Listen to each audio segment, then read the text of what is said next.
바울이라고 하는 사람이 얼마나 이 신앙의 체계가 굳세게 놓여진 사람이고 다양한 그 대상들을 아우를 수 있는 그런 복음 전도자였는가를 우리가 살펴보기 위해서 그런 서론의 말씀을 드리기도 했습니다. 쉽게 말씀을 드리면 저와 여러분이 이 세상을 살아가는 동안에 만나게 되어지는 복음의 대상자들은요, 우리가 만나는 대상자들은 이 시대 사람들과 비교해 볼 때 그때는 유대교의 사람들이 많았죠.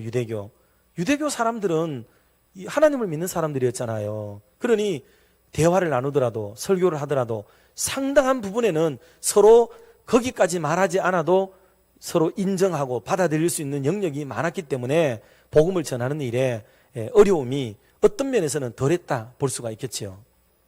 그들의 한복판에 들어가서 그들의 고급 문화, 발전된 문화 또는 토론 문화, 특히 아테네라고 하는 이런 지역에서는 말도 못할 그런 박학다식한 분들이 풍성했는데 그런 분들을 대할 때와 그리고 말씀드렸듯이 이렇게 자기 배만 위하고 이익의 재료로 모든 것을 삼아버리고 남의 것들을 빼앗아오는 착취하고 폭거에 짓눌려있는 그런 사람들을 대하는 야만인이라고 표현된 이 사람들을 대응할 때도 동일하게 하나님의 말씀으로 대응하는 넉넉한 마음을 가진 복음의 진수를 담대한 사람이 누구라고요?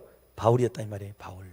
그러니 복음 전도자는 그런 마음을 가져야 되는 것이고 그러기 위해서 우리는 성경도 읽어야 되고 말씀도 잘 들어야 되고 그렇게 해야 되는 거죠. 그래서 여러분 제일 잘하는 방법 중에 하나가 어떤 것이냐면요, 공부거든요. 공부. 설교를 듣고 여러분이 한 3가지 정도로 요약해서 말할 수 있으면 돼요. 설교 매주마다 듣는 설교를 듣고 2가지 내지 3가지만 요약을 해서 내 머릿속에 딱 써머리를 해놓고 이걸 가지고 내가 남에게 얘기를 해야 되겠다고 생각하는 훈련을 계속하면은 그 이상 좋은 게 없어요. 따로 전도하기 위해서 전도 훈련을 하고 뭐를 자시고 하고 이런 거 하나도 필요 없어요. 솔직한 얘기로요. 매주마다 나오는 설교 중에 핵심 포인트 내지 내가 생각할 때 중요하다고 생각하는 거 한 2-3가지만 딱 염두에 두고 이거를 가지고 한 주간 동안 여러분 다른 사람에게 대화를 나누면 여러분 이것은 굉장히 좋은 전도의 방법이 될 수가 있어요. 이런 훈련을 자꾸 하면은 한 주가 쌓이고 한 달이 쌓이고 1년이 쌓이면은 어마어마한 이런 방대한 분량의 기독교의 핵심 교리들과 내용들, 삶의 방향성이 거기에 다 담지되어 있다 하는 것을 알 수가 있겠습니다. 마지막 정리하면 이렇습니다. 그러면 지금까지의 바울의 모든 설교의 내용들을 요약하면 다음과 같다라고 볼 수가 있어요. 되지만 얼른 설명을 드리면 첫째, 하나님은 피조물이 아니라 창조자시다. 하나님은 사람의 손에 의해서 만들어진 신이 아니다. 이방 신들은 다 그러하지만 하나님은 창조주 하나님이시다. 오히려 사람을 지으셨다.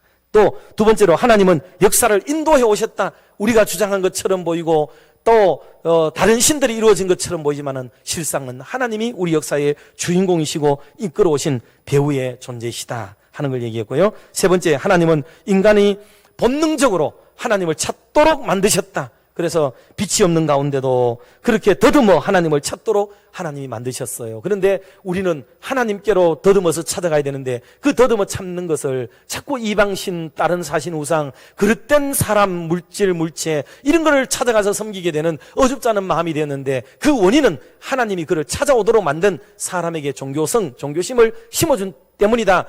그러니 아덴 사람을 욕하지 않고 그 종교심 많은 사람들에게 그래 너네들이 가지고 있는 종교심 그거 왠지 알아? 하나님이 지으신 거야. 하나님이 준 속성이야. 그런데 그것을 하나님을 찾는 데 써야 되는데 자꾸 우리는 에피쿠로스 학파가 되고 스토아 학파가 되고 이렇게 다른 어떤 사상과 이념을 쫓아가고 다른 신을 쫓아가는데 이걸 사용했다 하고 지금 설명을 하고 있는 거예요. 여러분 얼마나 바울의 설교와 내용이 명쾌합니까? 깜짝 놀랄 정도 아니에요? 그리고 4번째는 그러나 그런 더듬어 하나님을 찾던 시대도 이제 다 지나갔다.